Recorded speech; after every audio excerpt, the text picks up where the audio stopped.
నమస్తే అండి, నేను మీ కేకే. ప్రతి శనివారం బిఎన్కేలో మోటివేట్ స్పీచ్ ఇస్తా కదండి.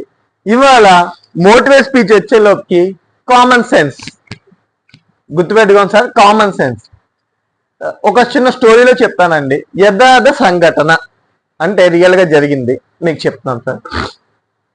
ఢిల్లీలో సార్ ఒక కలెక్టర్ గారు ఫ్యామిలీతో ఒక ప్లేస్ నుంచి ఇంకో ప్లేస్కి వెళ్తున్నారు. అంటే కలెక్టర్ గారు అంటే కాన్వే ఇవన్నీ ఉంటాయి కదా సార్. ఇవి వెళ్తా ఉంటే మేడం గారు కలెక్టర్ గారు కూర్చొని వెళ్తా ఉంటే ఒక చెట్టు మీద ఒక గూడు కనిపించింది సార్. ఒక గూడు కనిపించింది. అది ఎలా ఉందంటే ఒక స్ట్రక్చర్ చూస్తే చాలా డెకరేటివ్ గా ఇంజనీర్ లా ఎలా కడతారో అలా ఉంది సార్. ఆ మేడం గారు చూడంగానే ఏమండి నాకు అది నచ్చింది, మన ఇంట్లో పెట్టుకుంటే అందంగా కనిపిస్తుంది, డెకరేటివ్ గా ఉంటది అనగానే కలెక్టర్ గారు వెంటనే కాన్వే ఆపేసేసి అసిస్టెంట్ చెప్తాడు, రా అబ్బాయి కొద్దిగా మేడం గారికి నచ్చింది అనగానే మనోడు వెంటనే కారు ఆపి ఆ చెట్టు ఎక్కే లోపు ఎక్కుతుంటే పడిపోతున్నారు. అంటే అసిస్టెంట్ కి అర్థమైంది ఇది నేను ఎక్కి ఆ గూడు తీయలేనని.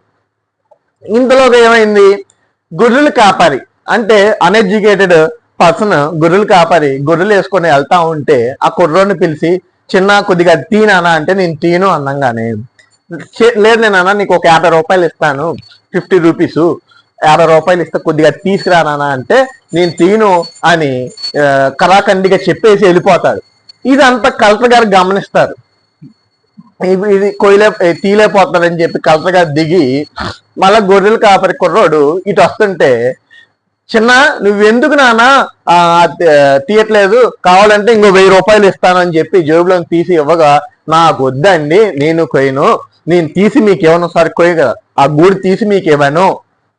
ఎందుకు నాన్న ఇవ్వు, నీకు 1000 రూపాయలు వస్తున్నాయి కదా డబ్బులు అంటే నీకు ఇష్టం లేదా అనగానే నాకు ఇష్టమే సార్ కానీ ఈ పని నేను చేయను. లేదని చెప్పు నాన్న అంటే గొర్రెలు కాపరు కదండి, ఎడ్యుకేషన్ లేదు. అయ్యా ఇప్పుడు ఆ గూడు ఉంది, పక్షులు దాన్ని ఎంతో కష్టపడి కట్టుకుని ఉంటాయి. 3 నెలలు కావచ్చు, 5 నెలలు కావచ్చు, సంవత్సరం ఎంతో అందంగా కట్టుకున్నాయి. ఆ పిల్లలు తల్లి సాయంకాలం పూట ఇంటికి వస్తాయి గూళ్ళో ఉండడానికి. ఆ టైంలో ఆ గూడు లేక అది దుఃఖిస్తుంది. ఏం లేదండి, కామన్ సెన్స్ తో ఆలోచిస్తే దాంట్లోకి వెళ్ళాలని ఉంటుంది. అది తీసేస్తే ఈ గూడు లేకుండా చాలా బాధపడతాయి. ఆ దుఃఖించడం నాకు ఇష్టం లేదు అనగానే ఆ సబ్జెక్ట్ వినంగానే కలెక్టర్ గారు చాలా బాధపడతాడు. అంటే నేను కామన్ సెన్స్ తో ఆలోచించకుండా ఆ గూడుని మా ఆవిడ అడిగిందని గూడు తీసుకెళ్లి ఇంట్లో పెట్టుకుందాం అనుకున్నాను. నేను ఎంత చదివినా నాకు సమయస్ఫూర్తి లేకుండా ఆ కుర్రోడుకున్న సబ్జెక్ట్ నా దగ్గర లేదు అని బాధపడతారు. అలాగే సార్ ఇప్పుడు కస్టమర్ మీ దగ్గరికి వచ్చేటప్పుడు ఐటమ్స్ కొనడానికి వచ్చినప్పుడు మినిమం రెస్పెక్ట్ అది అడిగిన నీడ్స్ ఏంటంటే మనం చూడాలి సార్. ఏంటంటే ఇప్పుడు మెటీరియల్ కొనడానికి వచ్చినప్పుడు ఆ పర్సన్ కి జస్ట్ ఏంటంటే ఒక దాహం వేస్తారు, మంచి వేస్తారు, వాళ్ళకి సమయస్ఫూర్తిగా ఆలోచించే వాళ్ళకి ఇస్తే మీకు ఏంటంటే ప్రాబ్లం ఉండదు. అంటే ఒక నీడు మనం తీర్చామంటే ఆటోమేటిక్ గా దేవుడు చూస్తాడండి.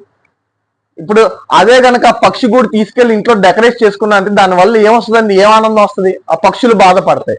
అందుకని అందరూ కూడా కామన్ సెన్స్ తో ఆలోచించండి సార్. ఏ సమస్య ఉండదు, హ్యాపీగా మనుషులందరూ సంతోషంగా ఉంటారు.